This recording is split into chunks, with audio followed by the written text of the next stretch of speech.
Jadi apa? Kalau kita menghadapi sesuatu harus fokus, dan disebutkan oleh Imam Ali radhiyallahu anhu, cukuplah berpaling dari ilmu Allah menjadi sebuah kehinaan dan kerugian. Ya. Jadi apa? Orang hina itu nggak neko-neko. Dia berpaling dari ilmu Allah, orang ngaji cukup itu menjadi kehinaan dan kerugian. Maka jangan remehkan, ikhwan fillah rahimakumullah, belajar ngaji, sinau, taklim. Ya, kenapa? Berpaling dari ilmu Allah itu merupakan kerugian dan kehinaan.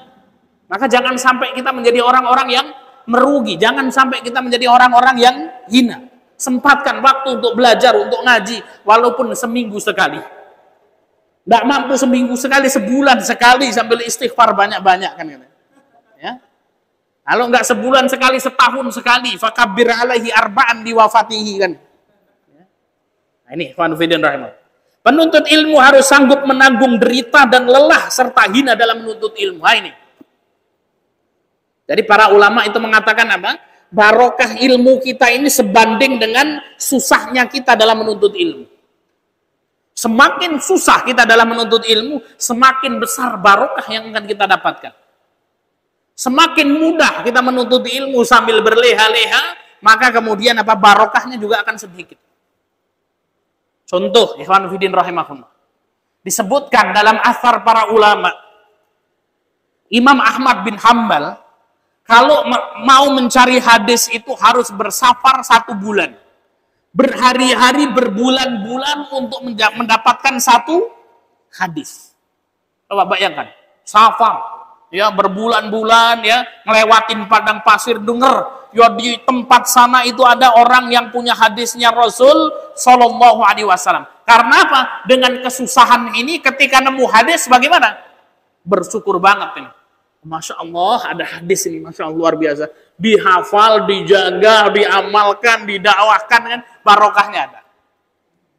Hari ini kita mau mencari hadis, tidak perlu kita bersafar. Masya Allah, hadis tidak kita cari berseliweran di WA. Apa yang kita lakukan? Hadis panjang banget, seret. Ya. Nah, ulama dahulu mereka mencari hadis susahnya luar biasa. Hari ini kita kebanjiran hadis ini. Ya kalau kemudian buka grup, ya orang ngirim hadis kemudian apa? Dibaca atau enggak? Waduh, ini ada hadisnya. Ya kalau pendek dibaca, kalau panjang apa? Langsung scroll atas kan. Sehingga kemudian apa? Barokahnya sedikit. Ya, karena sesuatu yang susah dicari itu akan disyukuri. Ya. Contoh ada seorang pemuda naksir sama akhwat. Sehingga kemudian dia berjuang sungguh-sungguh kan itu. Ketika nikah itu Pak Yasir bagaimana? Waduh, ini seperti emas permata kan gitu. Tapi kalau dia yang dikejar-kejar kan gitu, kemudian nikah biasa saja. Kenapa nggak ada pengorbanannya kan gitu? Kamu aja dulu yang ngejar-ngejar saya udah.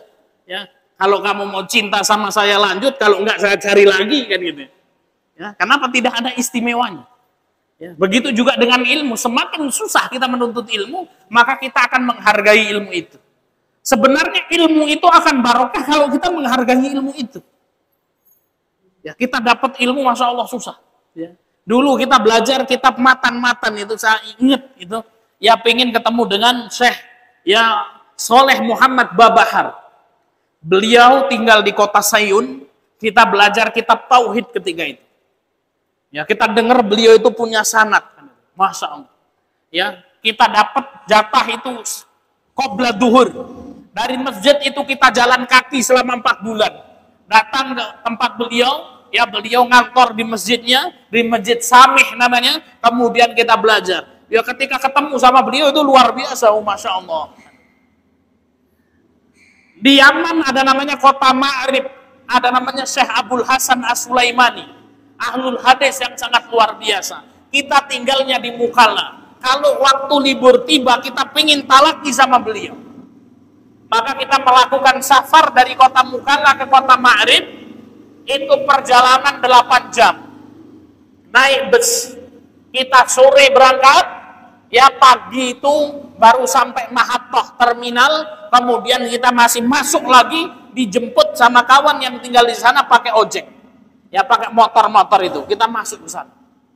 Bertemu sama Syekh ini luar biasa.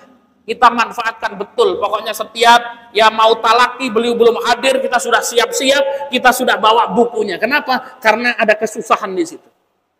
Ada juga kawan kita yang tinggalnya di situ, bareng sama Syekh. Waktu Syekh ngajar tidur, kan gitu. Waktu Syekh ngajar masak dia, kan gitu. Ya sibuk masak. Ya kenapa? Karena kemudian kesusahannya tidak ada. Maka ini prinsip, semakin kita susah untuk mendapatkan sesuatu, maka sesuatu itu akan berharga bagi kita. Contoh, ya ada orang, ya sudah nikah lama banget nggak punya anak. Kemudian lahir anaknya, gimana kira-kira?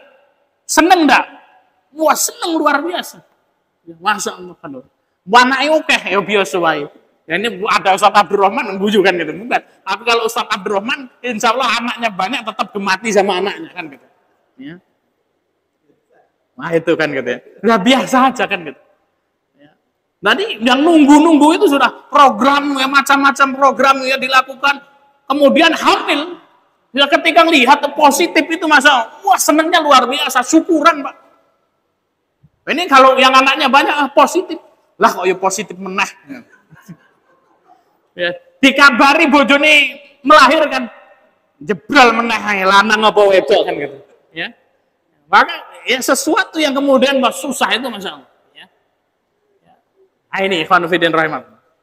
Enggak tahu ini bener atau enggak ini kan gitu ya. Pak Hamzah kan gitu ya. هبتك الريح كالريح كالريح قوية جبتك النار كالنار كالنار وضية